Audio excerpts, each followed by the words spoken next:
आज़ादी होने के बाद ही बोधों को भी फिर महसूस होने लगा, जिस आज़ाद देश में हम लोग रहते हैं, इस देश में हमारे लिए कुछ खामियां, हमारे लिए कुछ कमियां मतलब हम लोग को महसूस हुआ है। तो उसकी वजह से अपना हक के लिए कुछ बातें चले हैं। पहले नॉन वायलेंट वे से मूवमेंट हुआ, बोडो का भाषा को जीवित रखना है, संस्कृति को जीवित रखना है, बोडो जाति को जीवित रखना है। ये आवाज़ पूरा भारत के अलग अलग क्षेत्रों में जो हुआ, बोडोलैंड में भी ऐसे ही शुरू हुआ था। लेकिन एक मोड़ पे आके ये आवाज़ बदल गया है। ये इंसान के आवाज़ से बंदूक के आवाज़ में बदल गया था, ये बम के आवाज़ में बदल गया था। तो काफ़ी एक डिफिकल्ट मोमेंट बोडो ने फेस किया और हमारे जो नेताओं हैं वो लोग बहुत बुरी हालत से गुजारना पड़ा। लेकिन आज मैं धन्यवाद देना चाहूँगा कि बोडो का जो फादर है, बोडोफा उपेंद्रनाथ ब्रह्म जी, बिनेश्वर ब्रह्म जी और बहुत सारे जो बोडो का विजनरी लीडर्स, वो लोग कभी भी अपना जो विजन है, मिशन है, गोल है, इसको अचीव करने में वो लोग कुछ भी कसर नहीं छोड़ा। आते आते आते एक समय आया कि बंदूक का आवाज़ बंद करने के लिए अपने ही लोगों ने आवाज़ उठाया। एक के बाद एक 3 समझौता भारत सरकार के साथ हुआ और अंत में जो समझौता हुआ, समझौता होने के बाद बंदूक छोड़ने का जो बात हुआ, हमारे प्रधानमंत्री जी वर्तमान की कोकराझार में आके बोला कि फिर से बोडो क्षेत्रों में, बोडोलैंड में, कोकराझार में एक बूंद भी खून गिरने नहीं दूंगा।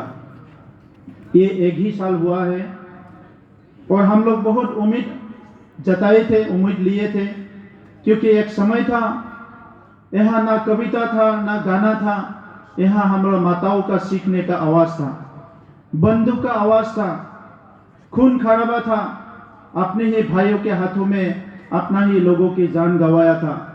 जो मरता है वो भी हिंदुस्तानी, जो मरता है वो भी हिंदुस्तानी, जो मरता है वो भी बोडो, जो मरता है वो भी बोडो। तो ऐसा इतिहास फिर से दोहराया ना जाए, यही मैं ईश्वर से प्रार्थना करता हूँ। हम इंसान सब एक उम्मीद लेके जीते हैं, हमारा जन्म ही एक उम्मीद लेके होता है, लेकिन एक समय पे हम लोग निराशा हो जाते हैं जब ऐसा एक मोड़ देखने को मिलता है। जब माता पिता घर में झगड़ा करता है, बच्चों को बहुत तकलीफ होता है, ना माता के साथ दो ना पिता के साथ दो। ऐसे ही समय आया था बोडो समाज में, अपने भाइयों की ही एक लड़ा, बड़ा भाई के साथ दो या छोटा भाई के साथ दो। मैं धन्यवाद देना चाहूँगा हमारे प्रधानमंत्री जी को, जिसने ये बात को समझा। बहुत जो हमारे बहनें हैं, अपने मांग के जो सिंदूर है इसको पोसना पड़ा, बहुत को अपना माता पिता खोना पड़ा। ऐसे एक परिस्थिति से हाल ही में, ज़्यादा साल का बात नहीं है, कुछ ही साल में हम लोग इसको गुजर के आया है। तो आज आप लोग के सबके आशीर्वाद से कोकराझार फिर से खिल उठा है। हम लोग 2020 में समझौता होने के बाद अनाउंस किया, ऐलान किया, कोकराझार एक सिटी ऑफ पीस होना चाहिए। और सही बोला, कल हमारा डॉक्टर अभय बांग जी ने, जो हम लोग क्यू में सबसे पीछे थे, वायलेंस हो रहा था, मांग हो रहा था, सीख हो रहा था, हल्ला हो रहा था, अभी हम कोशिश कर रहे हैं 180 डिग्री मोड़ने के लिए। हम लोग सबसे पीछे थे लेकिन हम लोग मोड़ने के लिए कोशिश कर रहे हैं। और मैं धन्यवाद देना चाहूँगा गणेश देवी सर को। आज ही सुबह सर ने बोला, बोडो को हथियार नहीं छोड़ना चाहिए, बोडो को हथियार लेना चाहिए, लेकिन हथियार बदलना चाहिए। जो हथियार बोडो समाज को, खुद को भी डुबाए थे, हम किसी को टारगेट करके हथियार लिए थे, लेकिन अपना भी बहुत सारे हमें खोना पड़ा। उस हथियार को छोड़ के दूसरा हथियार पकड़ना चाहिए। AK-47 को छोड़ के इकोनॉमिक इनिशिएटिव का एक हथियार हम लोग को उठाना चाहिए, जिससे हमारा गरीबी मिट जाए। एक अच्छा एजुकेशन का हम लोग का इनिशिएटिव लेना चाहिए, जिससे हम लोगों को भी आगे बढ़ने का मौका मिले। तो बहुत बहुत आज हमारे जो दिन है, ये एक महत्व दिन है। बडोफा उपेंद्रनाथ ब्रह्म जो फादर ऑफ बडोस ने हम लोग को सिखाया था, लिव एंड लेट लिव। अभी यही सबसे महंगा कोटेशन हो गया है, बात हो गया है कि हम अभी इतना सेल्फिश हो गया है कि हमारे अपनों के लिए भी सोचने का टाइम नहीं है। तो मैं चाहूँगा कि सब लोग ये जो फिलोसॉफी है लिव एंड लेट लिव, इससे हम लोग आगे चल पाएंगे। और अभी बंदूक की आवाज़ को छोड़ के, हमारे माता बहनों के सीख को छोड़ के, खून खराबा को छोड़ के, मैं उम्मीद करता हूँ कि आज से कोकराझार में कविताएं गानाएं अच्छा से गाया जाएगा। कविता इसीलिए हम लोग सुना है कि कविता का जन्म होता है जहाँ शांति है। जहाँ शांति नहीं है वहाँ कविता नहीं होता है, अगर मैं गलत नहीं हूँ। तो इसीलिए हम लोग कविता को सुना। पूरा इंडिया के अलग अलग भाषा के हमारे कवियों जो आए हैं, आप लोग के आशीर्वाद से, आप लोग के यहाँ जो बदर आप लोग आए हैं, तो आप लोग के आने से ये बोडोलैंड का पूरा एक माहौल बदल जाएगा, ऐसा मैं उम्मीद रखता हूँ। और हम लोग कोशिश करेंगे कि आपका यहाँ रहने में कोई तकलीफ ना हो, और 3 दिन में आप लोग हम लोग को कुछ दे के जाएंगे। हम भी कोशिश करेंगे आपको कुछ लेके जाने के लिए कुछ देंगे।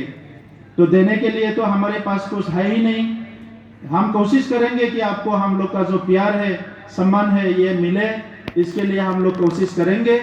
और ये कविता जो है, हम लोग आने वाले समय में इनका जो गुण से ये बोडोलैंड में चलता रहेगा।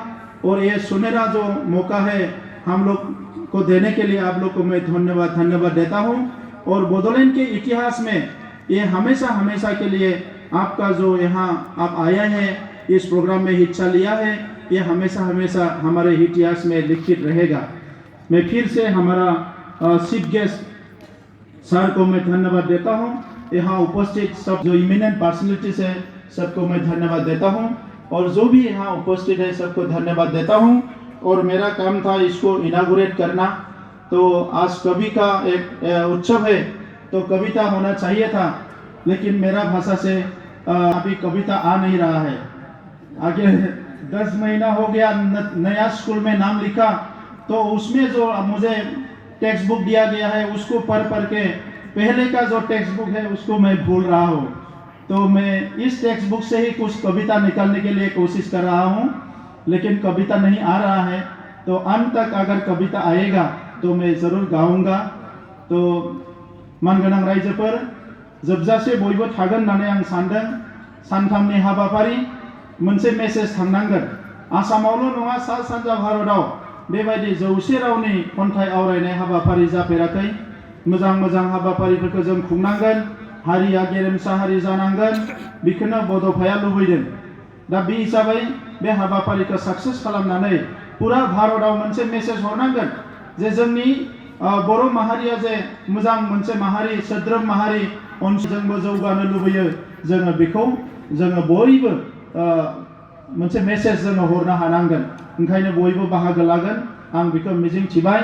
आरो लोगोसे जोंहा बिहुंआ एसे आगोलाव बुंदों, हमारे भाई बिहुं ने एक बात रखा था अभी डॉक्टर बिहुं ने, कि लोगों को बोला कि डरना नहीं चाहिए, सबको आगे आना चाहिए। और डर जो है हमारे दिल में घुस गया है, और डर को बाहर करके, दिल से बाहर करके, इसमें दिल में जो है कविता को अंदर लेके जाना है। तो ये कवि सम्मेलन से डर जो है हमारे ऊपर, कोई बंदूक का आवाज फिर आएगा, कोई मारेगा, कोई हत्या करेगा, ये सारा डर है, इसको बाहर करना है। और अंदर जो है हमारा लव एंड पीस, हमारा करेज, ये सबको अंदर लेके जाना है, तभी हम अच्छे से जी पाएंगे। बहुत बहुत धन्यवाद। आप लोग को आने के लिए शुक्रिया, धन्यवाद।